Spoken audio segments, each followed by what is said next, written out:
I have 3 brothers that are in the seminary. Well, one that was just ordained at Thomas Aquinas Seminary. Wow, congratulations. Who was it? Thank you. Father Reen, so Father Dominic Father Reen. Tell us about the importance of why you had to come here. This is, in my opinion, just a turning point for the society. With 4 new bishops, there's so many more sacraments that can be given, and this is not something that I hope happens for a long time.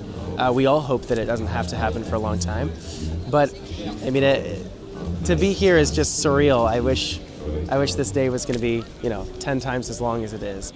The Vatican is threatening the SSPX with excommunication if the SSPX moves forward and consecrates these bishops. Does that scare you at all? I think everyone is slightly apprehensive with the thought of being excommunicated, but as Bishop Follet said, it's kind of a win-win, because if I'm not part of the society, but if the society is excommunicated, then people will say, well, why? Why were they excommunicated? And then if you go deeper into it, you see that the society is doing the same thing it's always done, which is the same thing that the church has always done.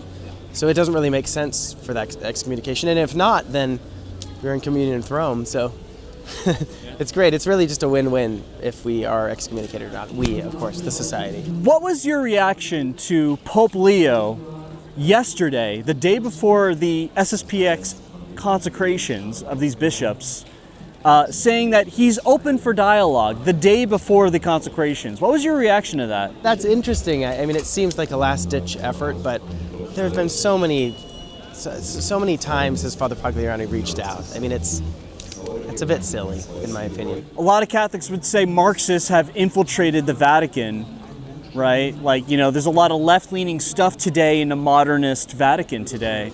How do we talk about that? How do we expose that to Catholics who believe that they have to obey the Pope with everything he says, no matter what? Obviously, we should obey the Pope as much as we can, but God's authority comes above man's authority. So, if you're just trying to weigh the options and look at what God says versus what the Pope says, if they contradict each other, we can't really do what the Pope says. I think it's pretty explicit and pretty easy. So, yeah, it's very hard to talk to people who go to the Novus Ordo Mass because they don't know any different. I think that's the hardest thing, to really try to communicate with them when they don't know that there is a Latin Mass around. So, it's not, a lot of them are not at fault. Maybe the people in the Vatican, sure. Maybe, but they've been misled.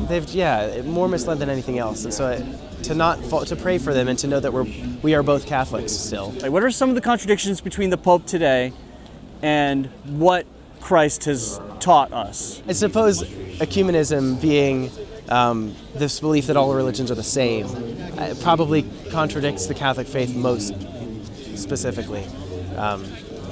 The truth is, our belief, the truth is that the Catholic faith is the way to heaven.